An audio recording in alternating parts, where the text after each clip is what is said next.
would win it for Fiona. The ace-jack is going to hold up. I mean, it does seem, Steve, that she's been playing very loose before the flop, and that's what happens, isn't it? Well, she flat called with ace-7, and then there was a raise after her, and then she called again. And, well, where do you stand with ace-7 after a raise? Not in good nick. Well, she made an attempt to go for the pot on after the flop, but probably against a player who wasn't able to get rid of his hand this time around. So Fiona Foster, all that up and down has left her just about where she started, near the 100,000 mark. But the real good news is for John Houston, who, well, he thought he was going to be the first player walking, it seemed like. Possibly from Fiona's position, that little bet there as a sort of bluff could be a bit of advertising for the future. Should she get a proper hand and put some money in, people may not believe her now. This isn't the greatest hand to be raising with or even calling with early on. Sure. She's well, she's not in huge danger, is she? She's still got plenty of chips, Fiona does. And but this is looking like the kind of game, Steve, where limping in before the flop is only an open invitation to the rest of the table. Still on mates. And this pot raised up from the small blind by Jez Bailey. Obviously, to some degree, the players have to be a bit wary of Fiona's perhaps inexperience at this level in not knowing what to lay down. So with that raise of ace-4, probably Jez doesn't exactly know where Fiona is at. And does he fancy bluffing too much? Check. Check. Oh, has Jez opened the door here? King Just or a check jack. Yep. Check. Check. Well, that's 2 checks. She could well have bet there and perhaps won it. I'll tell you what, this is almost seems like a sign of respect from Jez Bailey. He says, I don't want to bluff with Fiona. She's even crazier than I am. Well, I think that was pretty good play there from Jez Bailey. Just seeing where he was in the hand without losing any money, and has now taken a stab at it on the river, and it's worked, and it would have worked either way. Yeah, he was waiting till he was positive he had the best hand, and stuck the bet in. And, Great game poker for, you know, 1 minute you're sort of going well, next minute you're on the ropes, you've got to regroup, the bell rings, you get a chance to sort of like shake yourself to get your senses back, and then you're off and running, and you may have another good round. You never know how it's going to unfold, the story. Tell you what, there's not a lot of talk on this table, but they seem to be enjoying themselves tremendously. I think everybody's aware that this game has got more thievery than a den of iniquity. Oh, Jez Bailey nearly up to the 200,000 mark. He's pilfered a percentage of chips off of every player around the table. They've all donated in varying degrees. Yeah, he's certainly not prejudiced, isn't he? Jez Bailey's taking chips from everybody. Yes, the regardless. women, the old, the infirm. Cool.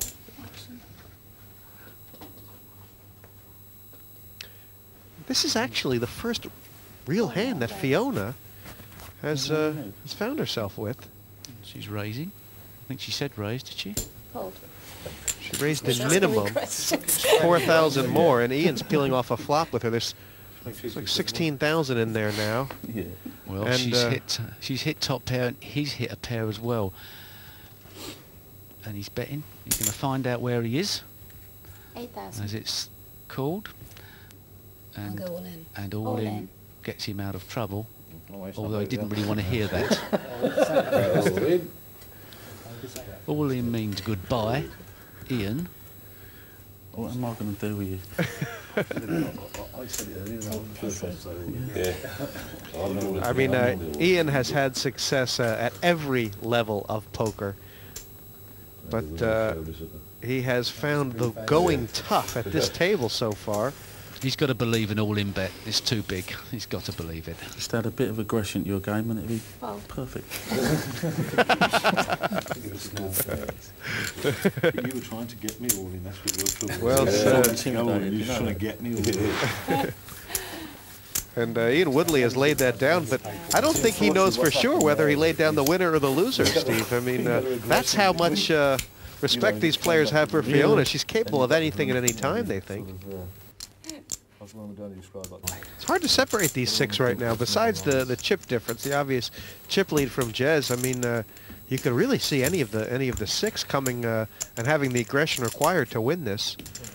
Dave Broadhurst has been a little conservative, I guess, Steve, but there's no harm in that. No, it's so hard to tell how it's going to unfold. Obviously, the cards dictate so much of poker. But you must congratulate Jez Bailey on the amount of action he's given around the table. He's really been the catalyst in setting this table alight. Yeah, he has. He's got the others right at it in many ways. And here he goes again. He is massively aggressive. Any ace. It really is any ace. And he's got a call from Dave Broadhurst. Well, it was quite optimistic of Dave to think that was going to be an unraised pot, but here we've got now. Well, he's not got a lot, has Broadhurst. And he's got less now. That's made middle pair for Jez. Check. 10,000. It's wasted no time. And ending this clean and quick.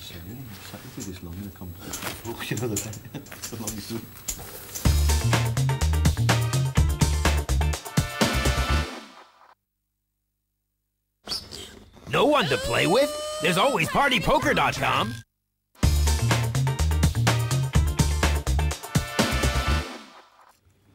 Welcome back to the PartyPoker.com European Open. I'm Jesse May, joined by Steve Davis.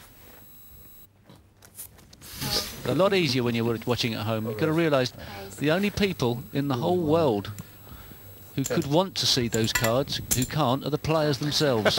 Anybody else can tune in. Yeah, it's cruel. And the dealer, of course. Raise from Houston. I think it's about 16. 14, excuse me, 6 plus 8. Broadhurst. Oh, the action's on Jez. Suited connectors. And that's a very disciplined pass. Yes, you see the difference there, the suited connectors, but it was more expensive to play, so in a way the value of the suited connectors goes down. I'm not calling. Put too much money in to try and hit a miracle flop. If you can get in cheaply to see, you may get a miracle flop. You haven't done too much damage if you don't. But I'm not gonna. Yeah. And Jez rightly realizing that that was going to be an expensive pot if he played at all.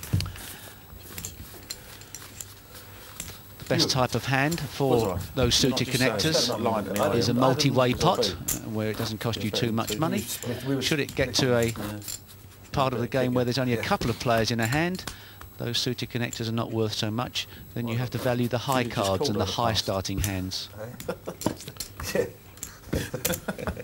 We just looked at one card. I mean, of course, it's great to have good cards before the flop, but this game has shown that it's the naked aggression that's been the key so far. That's what's won the day.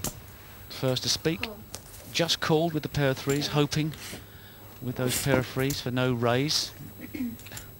Doesn't happen often at this level. No, it hasn't happened often tonight. And Ian's got one of Houston's threes locked up.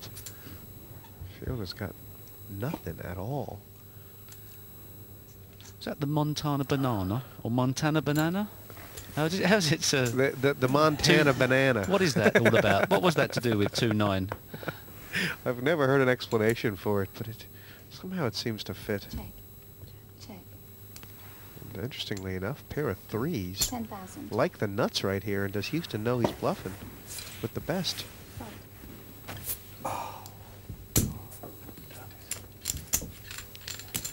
Tell you, for a man who felt like he was going to be the first one out, John Houston has done well to get back in this tournament. 4 right back.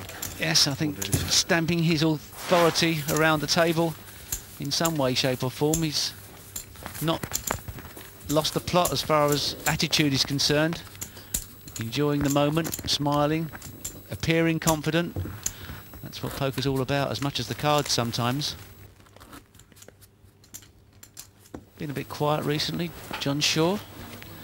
So much depends on the cards, but he's not getting them at the moment. He has, almost like a bit of a gear change from John there.